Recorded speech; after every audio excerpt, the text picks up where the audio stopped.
Good afternoon. Welcome to our daily press briefing online and live on EBS. Today is Wednesday, 28 April. Let me give the floor to Sonia for news on the adoption of 2 EU programs.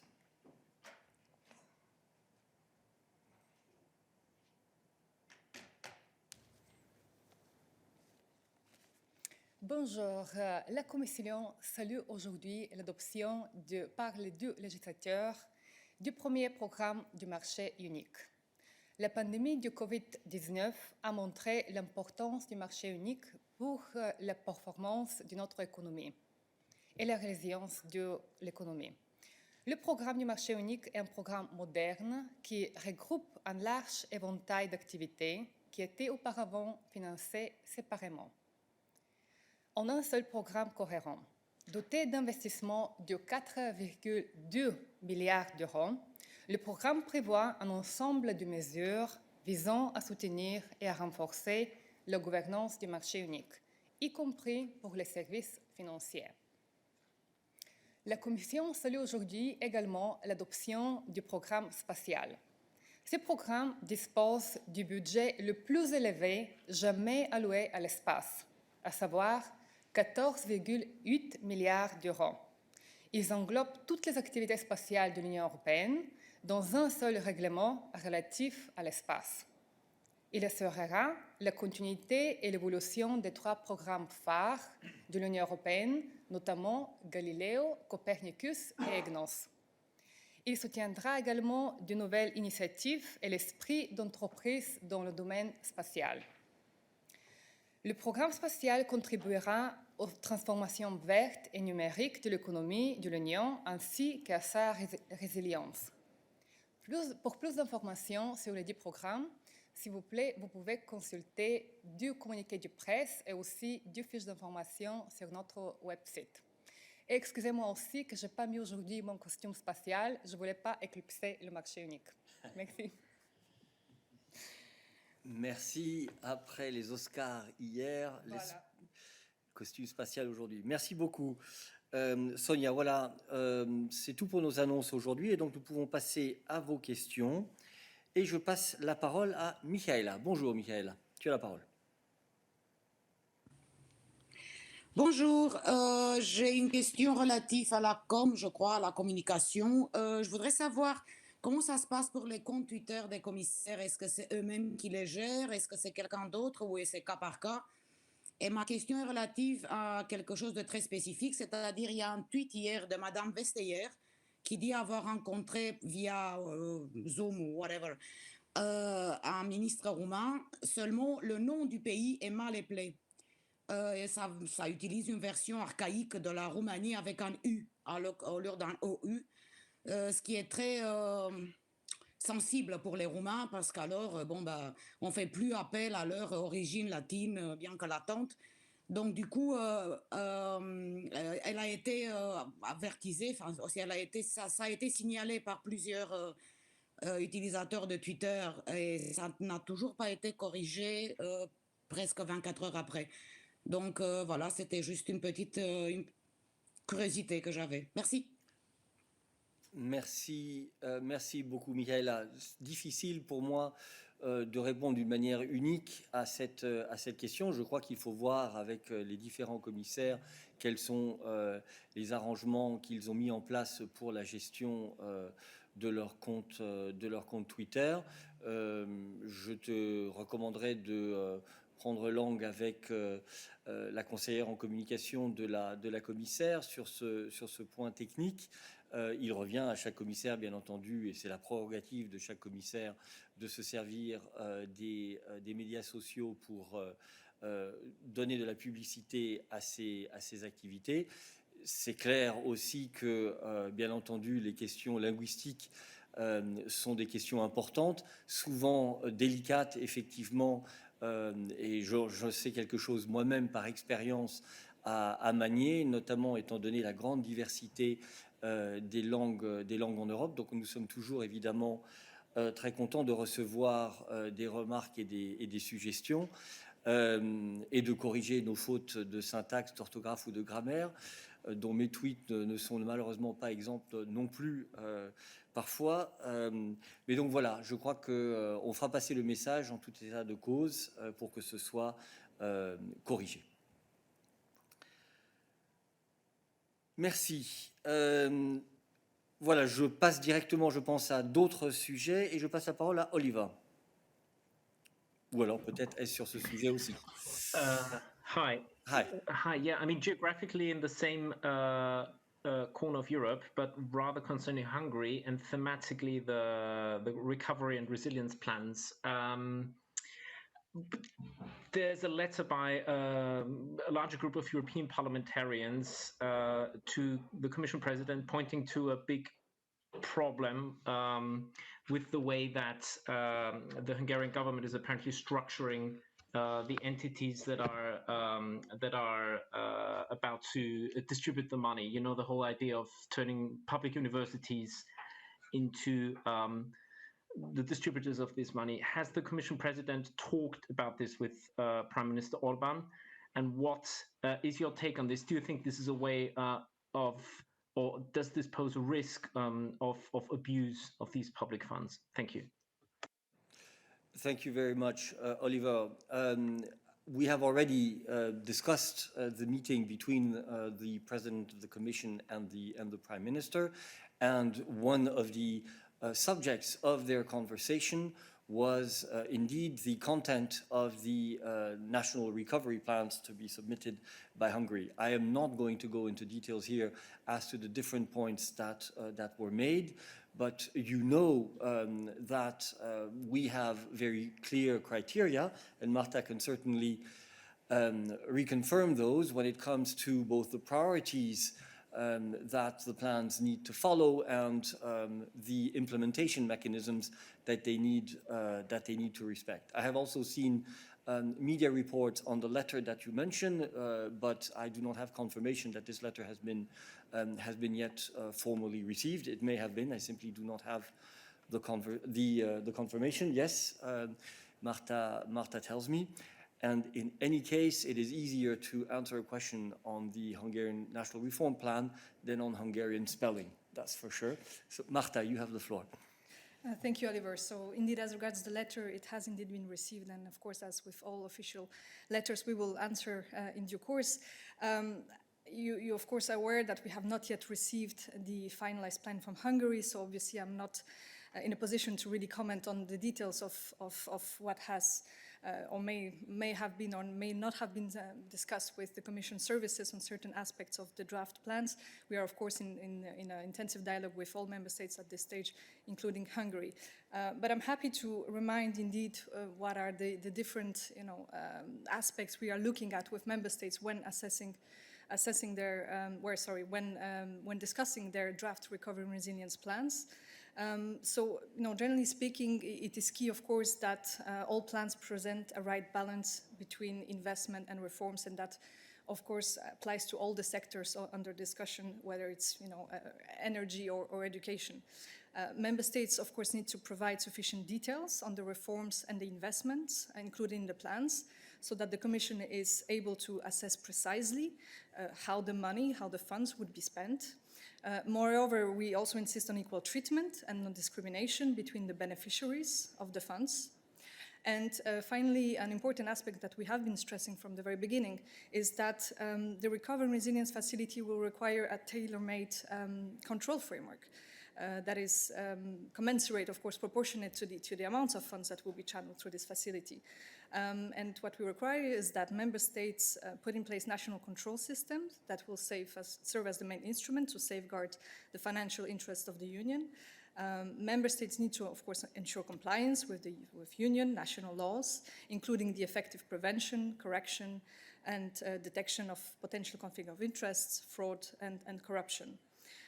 So member states will have to explain in their plans in details how those control systems frameworks work.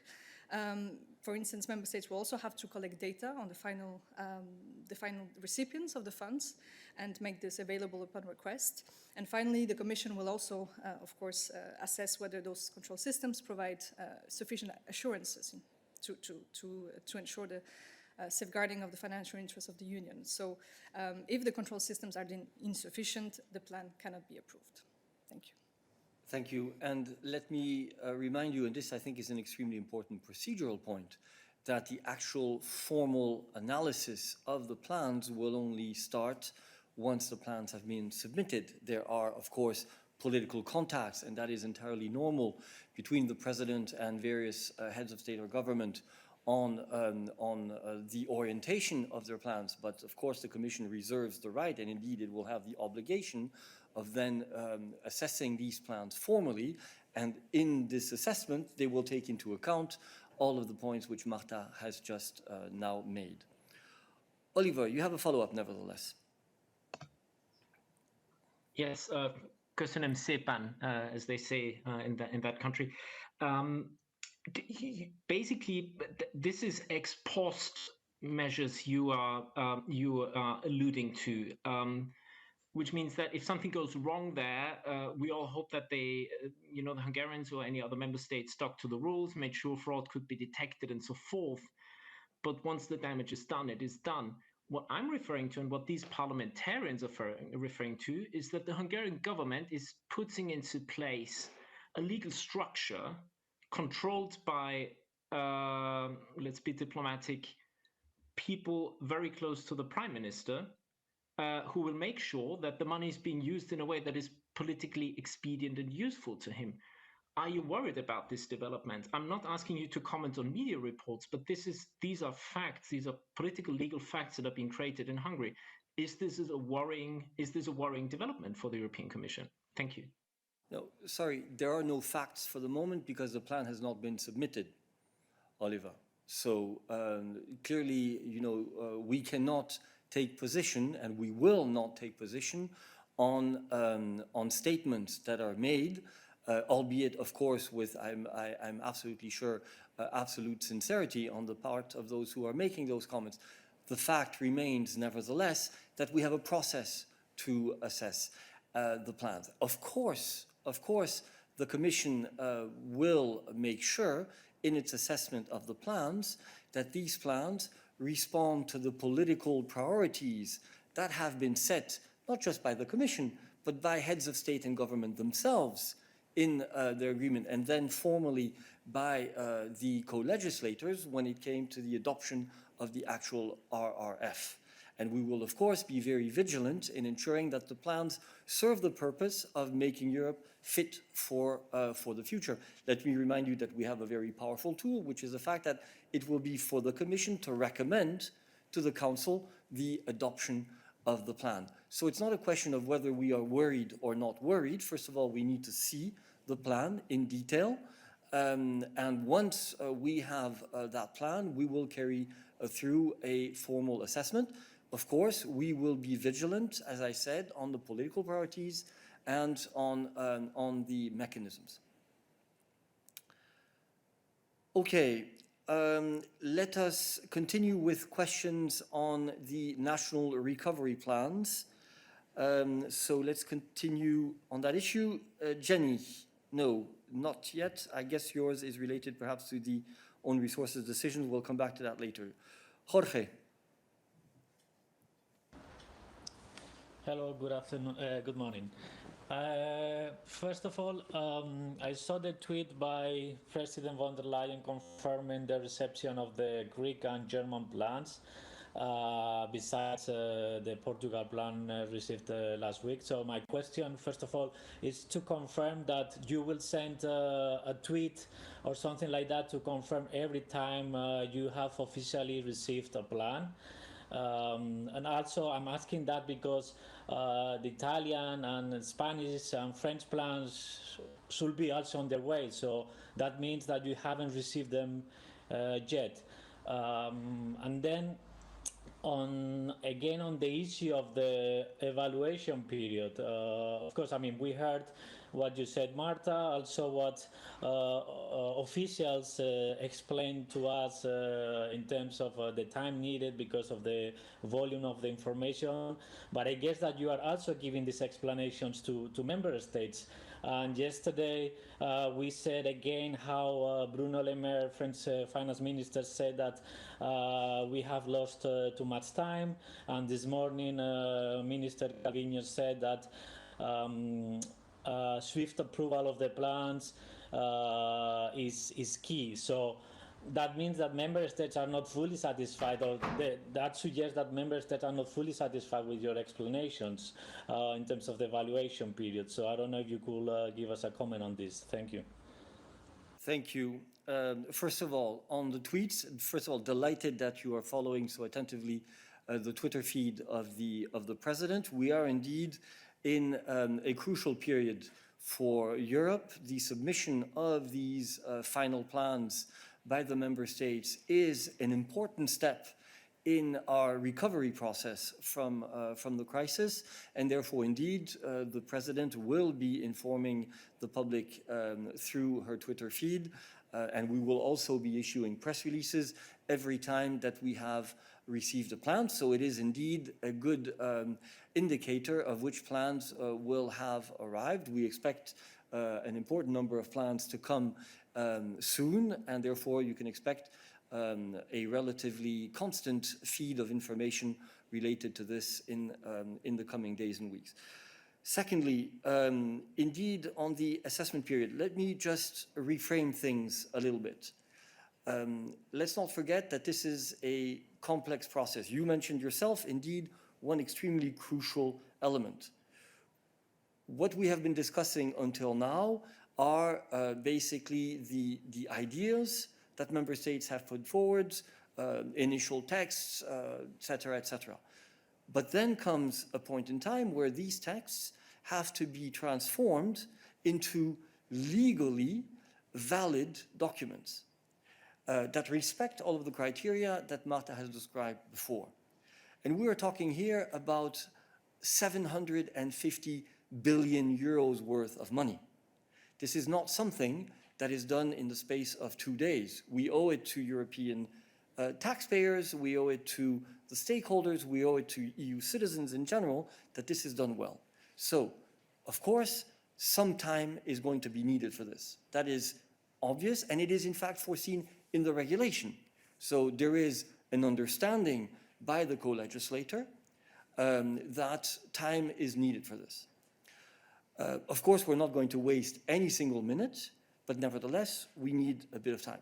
Secondly, let me remind you that the approval process does not consist only of the Commission's assessment. There is also then a period of, I think, 1 month, right, for the Council to approve the plans. So the Council has space as well to ensure that there is a timely adoption of the plans once it has received the Commission's recommendation. Finally, and this is also extremely important, and it is entirely in the hands of the member states, there's the ratification of the own resources decision. Now, it is a matter of fact that the treaties foresee that the own resources decision has to be ratified by all member states according to their constitutional arrangements. This is something that we can do nothing about. We have urged, and we continue to urge member states to ratify as quickly as possible. We have seen very good progress in terms of the process, but the process is not yet finished. And therefore, we hear the Council loud and clear. We hear member states who have expressed their wish to see the adoption take place, the adoption of plans take place as quickly as possible, loud and clear. We share this, but this is a joint endeavor. And I believe that it is fair to say that the Commission has been doing its utmost already until now to speed up the process, precisely by working day in, day out with the member states on their initial ideas in order to ensure that when the plans come here, we have already been able to leave on the side a certain number of issues. But you will, I'm sure, agree with us that we cannot change the institutional arrangements that are in place, for example, when it comes to the ratification of the own resources decision. Were we in a different type of union where this could be done very simply without national ratification, things might go more quickly. Okay, we now move to David. Oui, merci Eric. Si je peux revenir sur la question Hongrie, je voulais savoir si, en fait, il y a un fait. Le fait, c'est que le Parlement a approuvé cette loi. Et au-delà du Recovery Fund, je me demandais si vous avez quelque chose à dire par rapport à la structure qui a été mise en place par l'Hongrie pour contrôler les secteurs culturels et l'instruction. Deuxième question. Hier, on a entendu dire le ministre des Finances français, Bruno Le Maire, interrogé sur les réformes et la viande, si on peut le définir comme ça, des plans nationaux, et il a répondu que lui, il n'est pas végétarien, mais trop de viande fait mal à la santé. Cela veut dire que, bon, les réformes, c'est important, mais ce n'est pas urgent. Et d'ailleurs, il a dit que pour la France, il n'y avait pas de nécessité d'approuver la réforme des retraites pour obtenir l'argent. Et on voit même l'Espagne va renvoyer à 2022 les réformes, l'Italie, il y a eu des problèmes apparemment. Je voulais savoir combien les réformes sont importantes pour vous dans l'évaluation que vous allez faire dans les prochains mois. Merci David. Ta première question qui porte sur notre appréciation, notre évaluation de la loi elle est liée, je comprends, à la question sur le plan national, mais elle est un petit peu distincte malgré tout. Ça relève du portefeuille que suit Christiane, donc nous y reviendrons après. Mais encore une fois, en ce qui concerne l'évaluation du plan, elle commencera formellement une fois que celui-ci aura été soumis par les autorités hongroises. Et en ce qui concerne la deuxième question, je vais passer la parole à Martin. Merci David. Comme tu le sais, pour l'instant, nous n'avons pas encore reçu le plan officiel ni de la France ni de l'Italie. Et en règle générale, je ne peux pas me prononcer sur ce qui pourrait ou pourrait pas être inclus dans ces plans à ce stade-là de la procédure. Mais donc, si ta question porte en général sur l'importance des réformes dans les plans de relance et de chaque pays, notre point sur ce sujet a toujours été très clair, c'est-à-dire que nous attendons des pays qui nous présentent un paquet cohérent de réformes et d'investissements pour répondre donc aux défis à la fois qui ont été pointés dans les recommandations par pays qui ont été publiées dans le cadre du semestre européen ces dernières années, mais également les défis liés à la transition énergétique et numérique. C'est donc effectivement les défis que ces États membres doivent relever, mais il appartient bien aux États membres de proposer les différentes réformes et des investissements dans leur plan de relance qu'ils souhaitent entreprendre. Donc ce ne sera pas à nous, à Bruxelles, d'imposer ces réformes, c'est bien aux États membres de nous les proposer, parce que l'appropriation nationale des réformes est donc pour nous fondamentale pour que ces plans de relance aient le succès qu'on leur souhaite. Donc notre objectif qu'on a eu dans le dialogue qu'on a eu avec les États membres jusqu'à présent sur leur projet de plan de résilience et de reprise était effectivement de faire en sorte que les fonds qui seront alloués à ces États membres soient utilisés au mieux, à la fois pour les réformes et les investissements. Merci. Tommaso.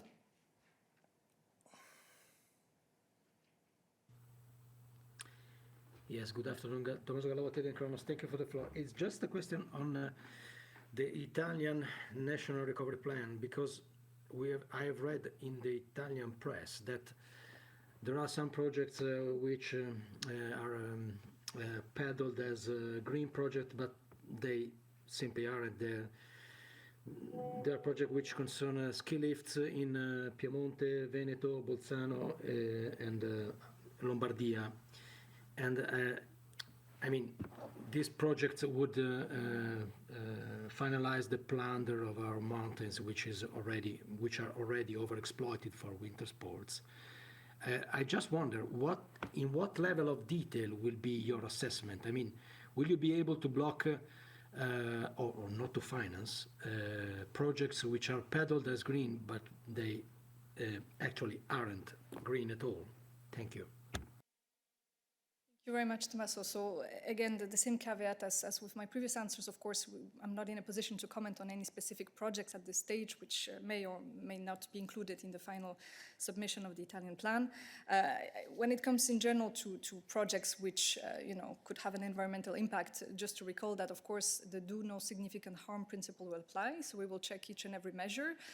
Actually, not only the green ones, but all the measures included in the plans against this principle. And if we consider that there is a significant harm, such a measure will, and in consequence, the plan will have to be rejected. So this is the first, let's say, element. This is the eligibility of the measures. This will be screened very thoroughly. And of course, as a second step, then the Commission will have to assess whether the measures included in the plan do reach the requirement that each member state spends at least 37% of their expenditures on climate-related matters. Thank you. So there's a distinction there which I think it is important to make. Not all projects in the national recovery plans have to be tagged as green, right? You have a specific percentage of the funds, minimum of 37%, that has to go to so-called green projects that correspond to the policy objectives in that area set by the regulation. Another thing is the do no harm principle, which applies basically across the board, okay? But you can have a project that does no significant harm or is assessed to do no significant harm, but that is not necessarily, therefore, part, nevertheless, of the green part of the investments that the plans would be financing. It's important to make that distinction. Okay. Thomas, tu as une question sur notre plan de relance. Yes, are you worried that in Finland the decision on the own resources will have to go through a supermajority? Is that a matter of concern for you? Thomas, that's not really a question on the national reform plans per se. That's a question on the own resources decision validation. I believe that Jenny is now extremely jealous because she had asked for the floor, I'm sure, on that issue. So I propose we ask Jenny as well, if that was her question, and then we'll answer both together. Thank you, Marta. Jenny. Hello, Jenny Virtanen from Finnish daily Helsingin Sanomat. Yes, my question is indeed about the own resources decisions. And Thomas's question was good, and I would like to have an answer on that too, but I would like to ask also, what are the options if not all the member states will agree on the own resources decision? Is there a plan B? Thank you. On the issue of the constitutional arrangements in Finland and whether we are worried, I would give the floor to Balázs.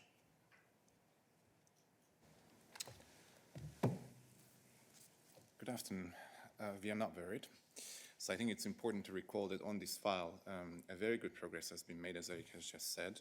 Already 19 member states out of 27 have ratified the own resources decision. So that means we have 8 more member states to go. We are in very close contact with these member states, including Finland. We know that in order to launch the recovery plan, it is absolutely essential that the ORD is ratified in all member states. Now, overall, I think it's important to recall the urgency to launch this plan. We are in a difficult economic situation. The way out is the recovery plan. This is the plan that will allow us to move towards a greener, more digital and more resilient European Union. So the objective that we have recalled many times on the podium, end of the second quarter, remains. We are not looking any plan Bs at the moment. Of course, we are focused on this particular objective. And let me mention as well that just 2 or 3 weeks ago, Commissioner Hahn was in the press room. He detailed our plans when it comes to our funding strategy for the recovery plan. So the Commission is ready, will be ready, in fact, by June to mobilize the funds needed. And we are very confident that our objectives and our timelines will be respected. Thank you very much, Balázs. Are there other questions on the issue of ratification of the own resources decision? Lorenzo.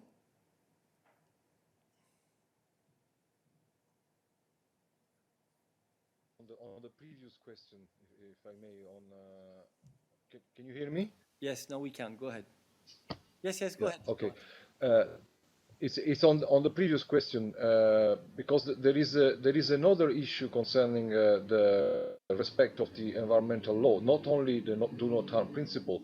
In the Italian plan, there is clearly a project to simplify, it's called like that, the evaluation of impact for the environment.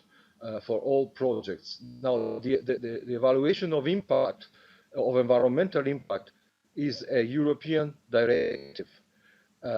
So my question is it possible, in order to simplify the administration, the administrative process, to violate the directive on the environmental impact? Thanks. Thank you. You're not helping me manage the press briefing in a very orderly fashion, but I understand the importance of the issues. So I call back Marta to the podium. Thank you very much, Lorenzo. I'm afraid I won't be able to say much because indeed you're asking a very specific question about a specific projects, which again may or may not be included in the end in the Italian plan. So I'm afraid I'm not going to be able to comment on that. I mean, of course, you're asking the question as if, you know, a member state can violate an EU directive. No, of course, this is not the possible. What the RRF regulation basically says, and the guidance that we have issued, is that basically we will be screening the measures that are proposed against the principle of do no significant harm. And in the guidance that we have basically issued and proposed to member states, we try to help member states to describe the type of measures that they want to include, and also provide justification on how those measures would not do significant harm to the environment. I think that's all I can say at this stage. Okay. No, we have nothing to add at this stage on this. I was looking at Vivian, but it's clear that there is no change to EU legislation brought about by the Recovery and Resilience Fund. So that is absolutely clear. Mathieu.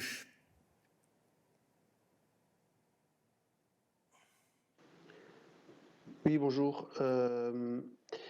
La réglementation sur la facilité pour la relance et la résilience prévoit la mise sur pied d'une base de données sur les bénéficiaires finaux des subventions du plan de relance Next Generation EU. Je voulais savoir où en étaient les travaux et si dans les discussions que vous avez avec les États membres, des procédures sont en place pour que ceux-ci fasse remonter l'information à la Commission pour pouvoir avoir les idées claires sur qui reçoit combien dans le cadre des plans nationaux.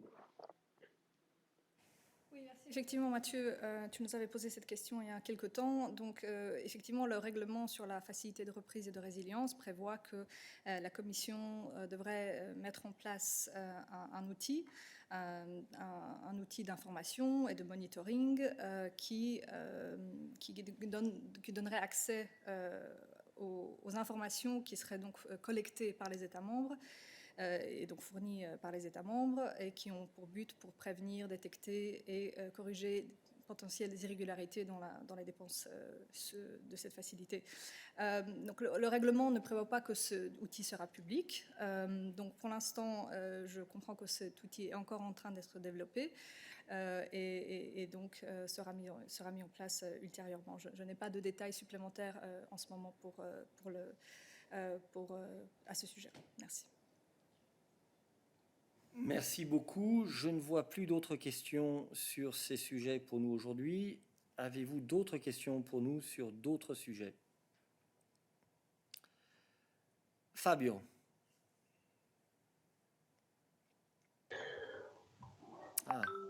Yes, hi, good afternoon. I have a question on CAP reform. In those days, the Parliament, in a non-paper, asked to the Council to introduce, let's call a social conditionality for defend the work and the workers in that field. But seems that the Council is not particularly for this kind of social clause, and I would like to ask what's the Commission position on that, and if the Commission will be for a social clause linked with the funds of the CAP. Thank you. Thank you. A question for Miriam.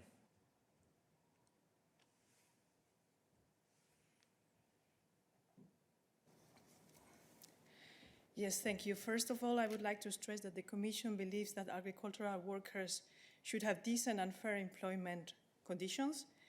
The European Parliament in this context has proposed an amendment to the draft Common Agricultural Policy Strategic Plan Regulation to introduce social conditionality in the CAP and thus make CAP direct payments conditional on the respect by farmers of social and employment rules.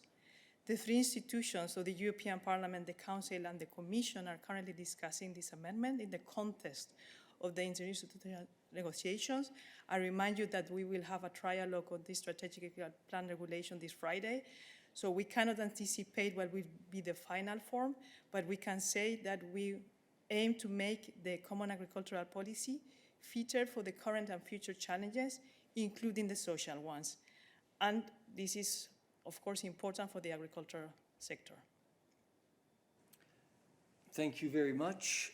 Miriam, are there other questions on this issue for Miriam today? That is not the case.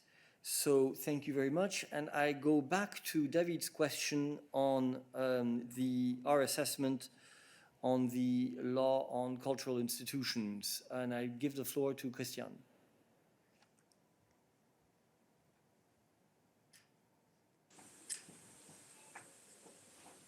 Go ahead, Christian.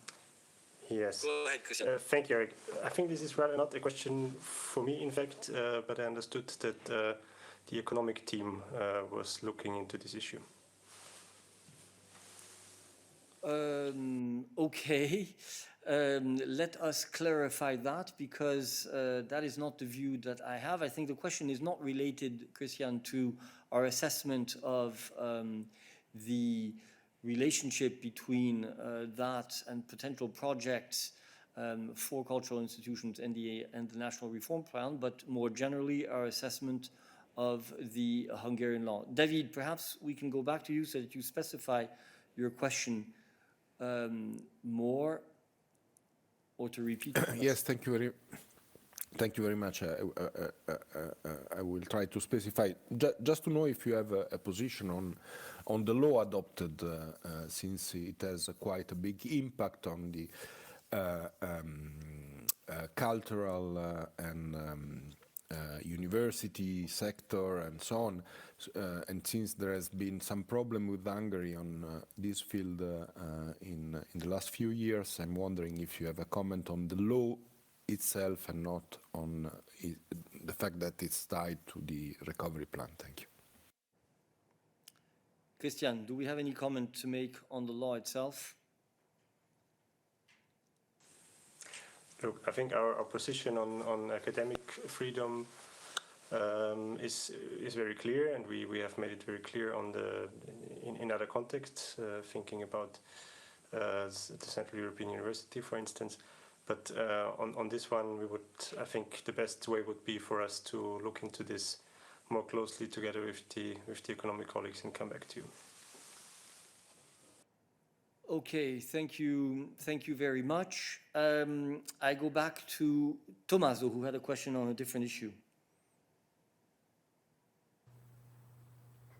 Yes, thank you. It's on AstraZeneca, if I may, because I mean the legal action should have started. I guess that one of your requests will be to the judge to seize the doses in order to assure deliveries to the member states. May you confirm that? And the second is also about AstraZeneca, because I've read on Politico about these documents obtained by CNAC, Belgian magazine.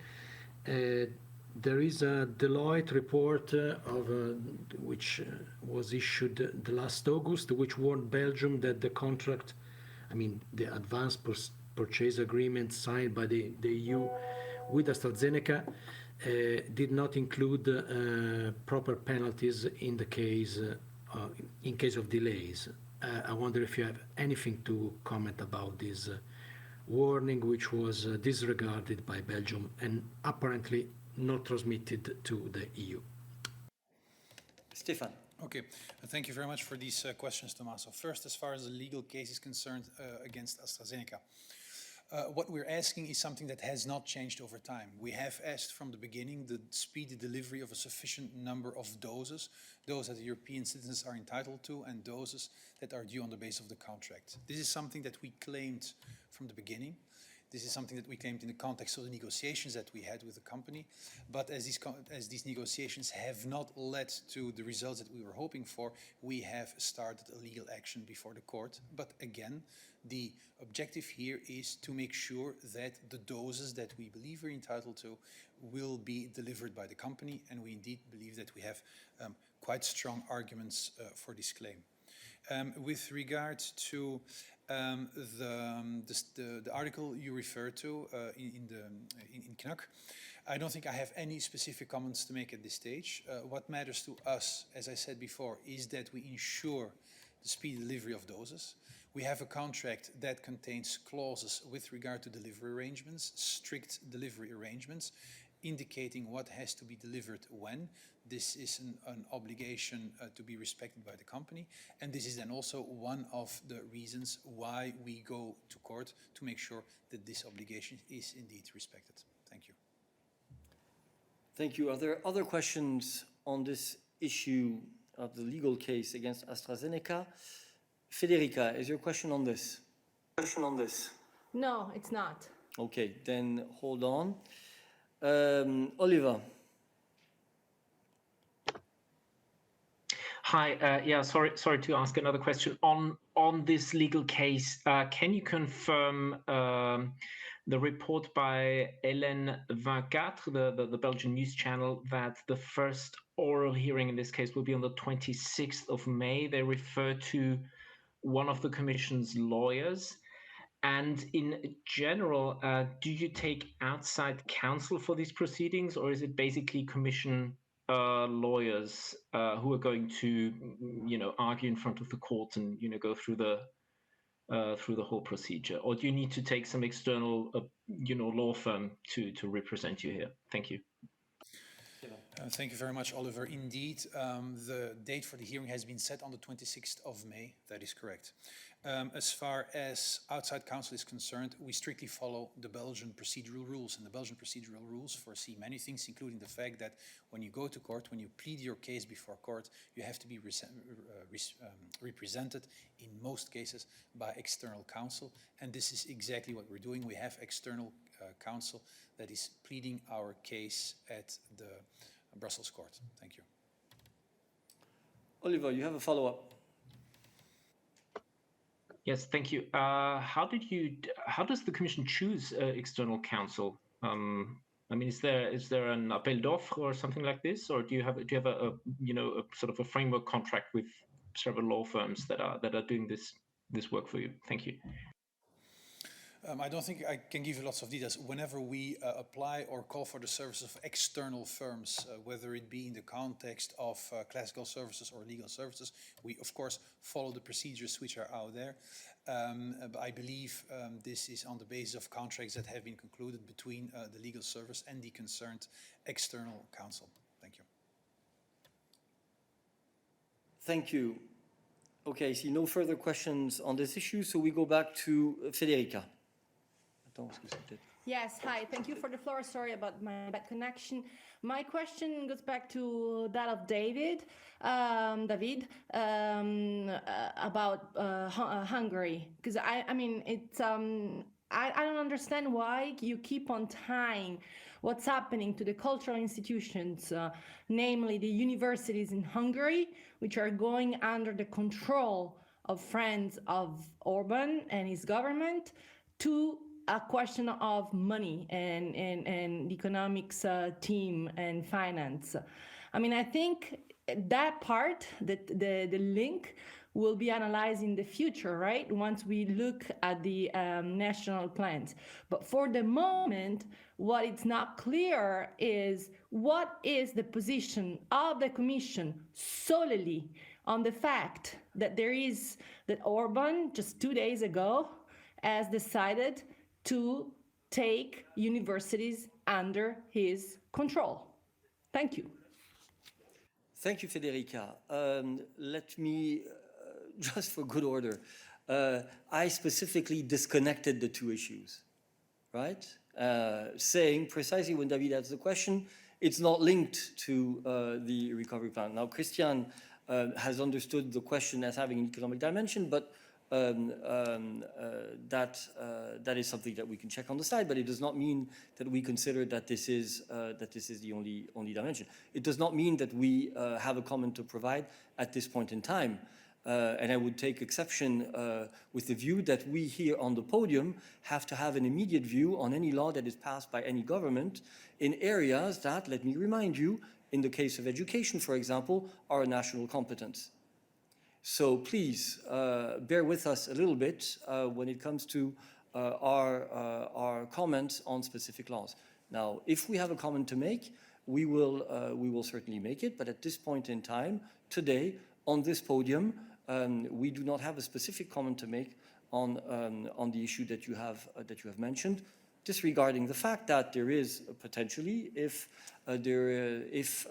financing for these institutions were to come up in the national reform plan, there would then be a link to Marta's interventions earlier. Federica. Yes, I'm sorry if I just may a very brief follow-up. I don't mean to be controversial, but the thing is that Hungary is not any state, and education in Hungary is not the same as anywhere else, meaning we already have a precedent, which is the university that had to move from Hungary to Austria, as we all know, because of the situation in Hungary. So it's a very sensitive issue, and that's why there is a lot of attention. And since it's been already more than 24 hours, I thought the Commission had a first reaction on that. That's it. Thank you. Thank you, Federica. I believe that laws that are passed in Hungary are passed in Hungarian in particular. And as I said, we do not offer comments on all laws passed immediately after they have been passed. So we entirely share the view that you have on the importance of the proper functioning of educational systems across Europe.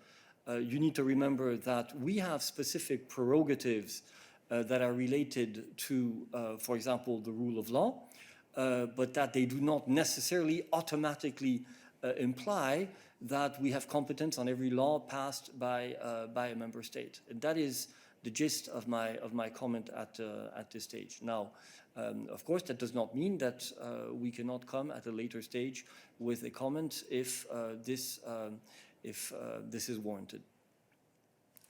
Thank you. Okay, are there other questions for us today on other issues? David.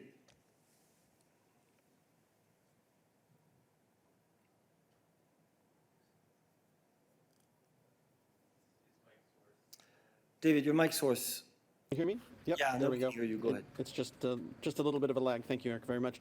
I wonder if I could follow up on the president's compelling testimony in the Parliament plenary and ask you if there have been any new agreements, any new decisions made, accommodations on protocol on how the two presidents will interact, and if I could also take the opportunity to follow up on a slightly related matter, which is that at one point recently, the High Representative had mentioned that indeed the European Union would be represented at the Ukrainian independence events and the Crimea Platform Summit in August, but I didn't know that anything had changed about the President's agenda, and so didn't know if he was referring to her in that respect or how the EU would be represented, but mainly to check on protocol matters in general between the two presidents.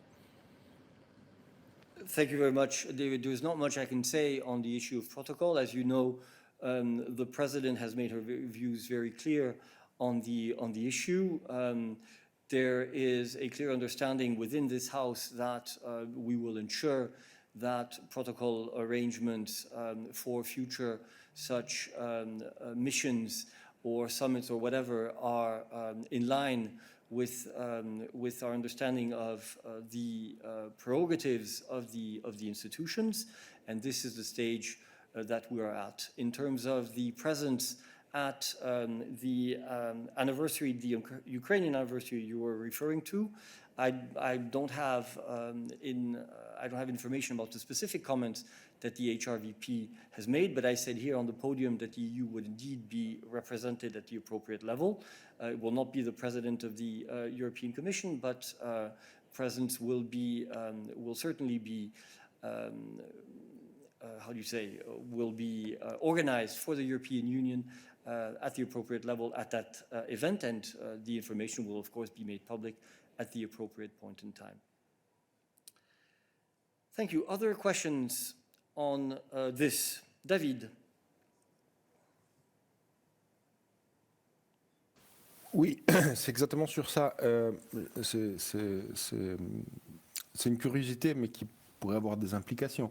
La présidente n'avait pas participé au sommet Union européenne-Ukraine qui avait eu lieu en 2020 à Bruxelles.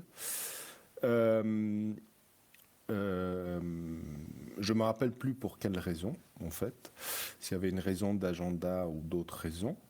Et donc, je me demande s'il y a un problème politique derrière, c'est-à-dire un problème envers l'Ukraine, vu que, justement, elle n'a pas participé à ce sommet-là avec le président Zelensky, qui était de l'autre côté de la rue, et elle ne va pas aller au mois d'août, quand normalement l'agenda européen n'est pas si rempli. Et donc, voilà, je voulais savoir s'il y a un problème plus profond. Merci. Merci. D'après ce que je crois savoir, la présidente était en quarantaine au moment où ce sommet avait lieu, et donc elle avait demandé aux représentants de la remplacer. Donc il y a une raison extrêmement pratique pour sa non-présence. Je peux t'assurer le plus solennellement du monde que la présidente attache la plus grande importance aux relations entre l'Union européenne et l'Ukraine. Elle a parlé, comme je crois que je l'ai déjà dit ici, à 4 reprises au président Zelensky depuis sa prise de fonction. Nous avons apporté un soutien important à l'Ukraine par exemple dans le cadre de sa lutte contre la pandémie, et il y a énormément d'autres types de soutien que l'Union européenne apporte à l'Ukraine. Donc il n'y a rigoureusement aucune raison de faire un lien entre de quelconque participation ou non à des événements particuliers et la relation profonde entre l'Union européenne, la Commission et l'Ukraine, et l'importance que la présidence y attache. J'espère que j'ai pu t'ôter d'un doute de ce point de vue-là. Y a-t-il d'autres questions pour nous aujourd'hui?